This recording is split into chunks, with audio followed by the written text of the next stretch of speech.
আন্তর্জাতিক সংবাদে আপনাকে স্বাগতম। জানিয়ে দিব বিশ্বের আলোচিত কিছু গুরুত্বপূর্ণ আন্তর্জাতিক সংবাদ। ইসরায়েলের উপরে নিষেধাজ্ঞা আরোপের আহ্বান জানিয়েছে এবার ফিলিস্তিনের পররাষ্ট্র মন্ত্রণালয়। নতুন করে আরেকবার গর্জে উঠতে চলেছে মুসলিম বিশ্ব।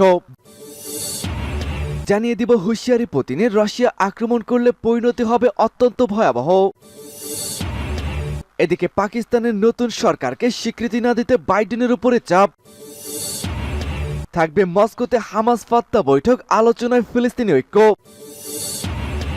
এদিকে থেমে নেই গোলাগুলি, মর্টার শেলের বিস্ফোরণে এবার পালাতে শুরু করেছে জান্তা প্রশাসন।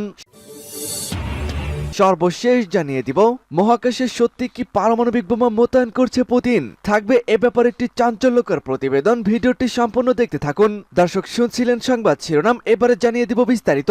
তার আগে আমাদের ভিডিওটিতে একটি লাইক দিন এবং চ্যানেলটি সাবস্ক্রাইব করে পরবর্তী আপডেট সংবাদটি সবার আগে পেতে আমাদের সাথেই জুড়ে থাকুন।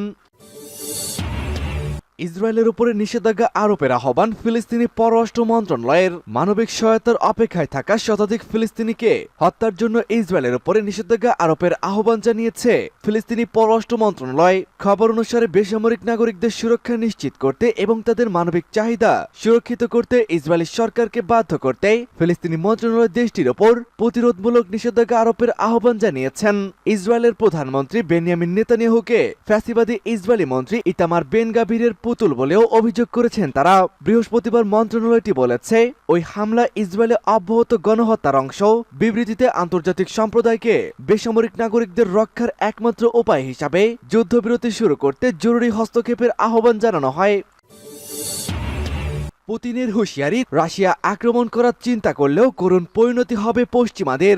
রাশিয়া মার্কিন যুক্তরাষ্ট্রের সাথে কৌশলগত স্থিতিশীলতার বিষয়ে আলোচনা করবে না যতক্ষণ না তারা জাতীয় স্বার্থ বিবেচনায় অংশ নেয়। President Vladimir Putin federal assembly Russian পার্লামেন্টের উভয় কক্ষে তার বার্ষিক ভাষণে বলেছেন, রাষ্ট্রপ্রধান রাশিয়ার নতুন এবং উন্নত অস্ত্র ব্যবস্থার কথা উল্লেখ করে মহাকাশে পারমাণবিক অস্ত্র স্থাপনে রাশিয়ার পরিকল্পনাকে ভুয়া গল্প বলে নিন্দা করেছেন। তিনি আরও উল্লেখ করেছেন যে পশ্চিমারা রাশিয়ার জায়গায় একটি ক্ষয়িষ্ণু এবং মৃত সত্তা দেখতে চায় এবং সম্ভাব্য আক্রমণকারীদের সতর্ক করেছিল যে তাদের ভাগ্য তাদের পূর্বসূরীদের তুলনায় অনেক বেশি করুণ হবে।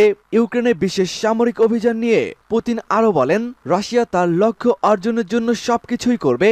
আমরা দনবাসের যুদ্ধ শুরু করিনি, কিন্তু যেমনটি আমরা বারবার বলেছিলাম, আমরা এটি শেষ করার জন্য সবকিছুই করব। আমাদের বাহিনী এই উদ্যোগটিকে দৃঢ়ভাবে দেখছে। তারা ক্রমাগতভাবে বেশ কয়েকটি অপারেশনাল এলাকায় অগ্রসর হচ্ছে, আরো বেশি করে ভূমিমুক্ত করছে। আমাদের সশস্ত্র বাহিনী প্রচুর যুদ্ধের অভিজ্ঞতাও অর্জন করেছে। সশস্ত্র বাহিনীর যুদ্ধ ক্ষমতা দ্বিগুণ বেড়েছে।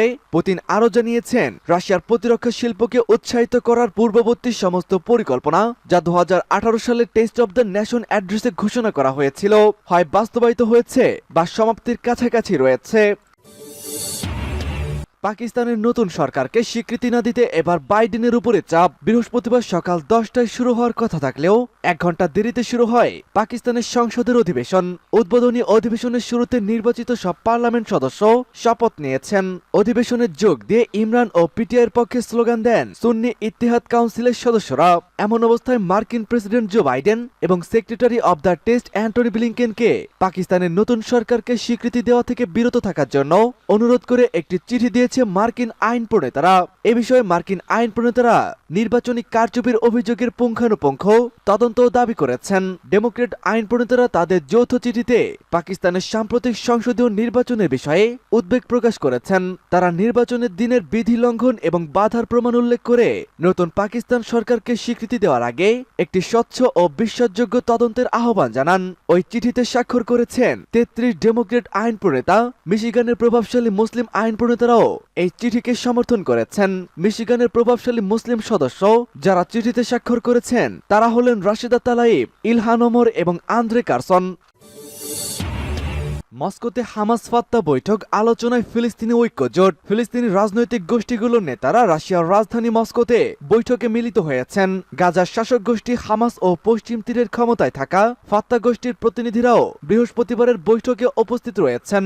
সেখানে গাজার ইসরায়েলি আগ্রাসনের মধ্যে একটি ঐক্যবদ্ধ সরকার গঠনের বিষয়ে আলোচনা হতে পারে বলে কাতার ভিত্তিক সংবাদ মাধ্যম আল জাজিরা এই খবর জানিয়েছেন। বৃহস্পতিবার মস্কো থেকে আল জাজিরার সাংবাদিক উইলিয়া সোপোলোভা তিনি বলেছেন, বৈঠক নিয়ে এখনো অনেক অনিশ্চয়তা রয়েছে, তবে গত 3 দিন ধরে প্রত্যাশা করা হচ্ছে ফিলিস্তিনি গোষ্ঠীগুলো ঐক্যবদ্ধ হওয়ার একটি কৌশল নিতে পারেন। তিনি আরো বলেছেন, এর আগেও একই ধরনের বৈঠক আয়োজন করেছিল রাশিয়া, এটি এমন চতুর্থ বৈঠক। অবশ্যই তারা চাইবে সব ফিলিস্তিনি গোষ্ঠীর পুনর্মিলনে সহযোগিতা করা। বৈঠকের আগে বুধবার ফিলিস্তিনি পররাষ্ট্রমন্ত্রী রিয়াদ মালিকি বলেছেন, বৈঠক থেকে কোনো অলৌকিক কিছু প্রত্যাশা করছেন না তিনি। তার কথায় আমরা আশা করছি হয়তো বৈঠক থেকে সব গোষ্ঠীর সম্ভাব্য একটি টেকনোক্র্যাট সরকারের প্রতি সমর্থনের প্রয়োজনীয়তা অনুধাবন করার মতো ফল আসতে পারে। মালিকি আরো বলেছেন, অবশ্যই আমরা মস্কোর একটি বৈঠকেই অলৌকিক কিছুর প্রত্যাশা করছি না, কিন্তু আমি মনে করি মস্কোর বৈঠকের পর মধ্যপ্রাচ্যে আরো বৈঠক শিগগিরই হতে পারে। ফিলিস্তিনি প্রধানমন্ত্রী মোহাম্মদ সাতের পদত্যাগ ঘোষণা দেওয়ার পরপরই এই বৈঠকটি অনুষ্ঠিত হতে যাচ্ছে। গাজায় ইসরায়েলি আগ্রাসনকে তিনি পদত্যাগের কারণ হিসেবে উল্লেখ করেছিলেন। রাখাইনে থেমে নেই সংঘাত, গোলাগুলি, মর্টার শেলের বিস্ফোরণে পালাতে শুরু করেছে জান্তা প্রশাসন। মিয়ানমারের রাখাইন রাজ্যে চলমান সংঘাতের মধ্যে 3 দিন গোলাগুলি বন্ধ থাকলেও গতকাল বৃহস্পতিবার থেকে নতুন করে আবার গোলাগুলি ও মর্টার শেল নিক্ষেপের ঘটনা শুরু হয়েছে। বৃহস্পতিবার সন্ধ্যা থেকে আজ শুক্রবার বিকাল পর্যন্ত গোলাগুলির তীব্রতা বেড়েছে। গোলাগুলি ও বিস্ফোরণের শব্দে কক্সবাজারের টেকনাফ সীমান্ত কেঁপে উঠেছে। স্থানীয় সূত্র থেকে জানা যায়, টেকনাফ উপজেলার হোয়াইকিয়েং, হিলা ও টেকনাফ পৌরসভার বিপরীতে নাফ নদীর ওপারে রাখাইনের কুমিখালী, নাইসডাং, কোদাচিং, শিলখালী, বালিবাজার এবং একাধিক সীমান্ত চৌকি দখল ও পুনরুদ্ধার নিয়ে দেশটির নিরাপত্তা বাহিনীর সঙ্গে সশস্ত্র গোষ্ঠী আরাকান আর্মির সংঘাত চলছে। ওপারের গোলাগুলি ও মর্টার শেলের বিস্ফোরণের বিকট শব্দ এপারের বাসিন্দারা স্পষ্ট শুনতে পাচ্ছেন। বিস্ফোরণের এই বিকট শব্দে সৃষ্টি হয়েছে ভূমিকম্প।